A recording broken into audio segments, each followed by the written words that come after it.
Da vineria a luogo per l'educazione di bambini e adolescenti nel cuore dell'Arcella. Con un bando pubblico il Comune di Padova ha assegnato all'associazione Domna, che aveva sede precaria all'Arcella, i locali di Piazza Azzurri d'Italia in passato occupati da una rivendita di vini.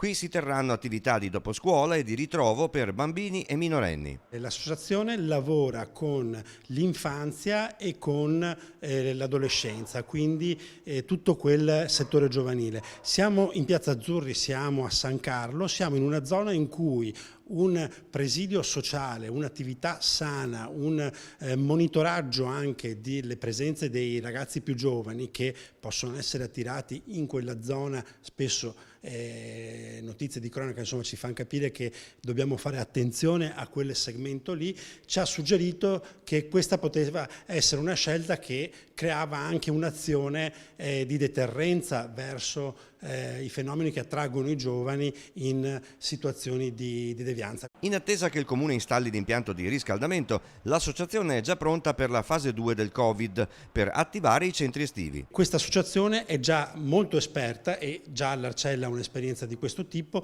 in questo settore, quindi questo significa che possiamo attivare già da subito, appena entreranno nei locali, iniziative di questo tipo, quindi centri estivi e attività di supporto alle famiglie per gestire i bambini. L'assessore sottolinea l'importanza di aver assegnato i locali di Piazza Azzurri d'Italia a una associazione arcellana. Il contratto di affitto durerà 6 anni.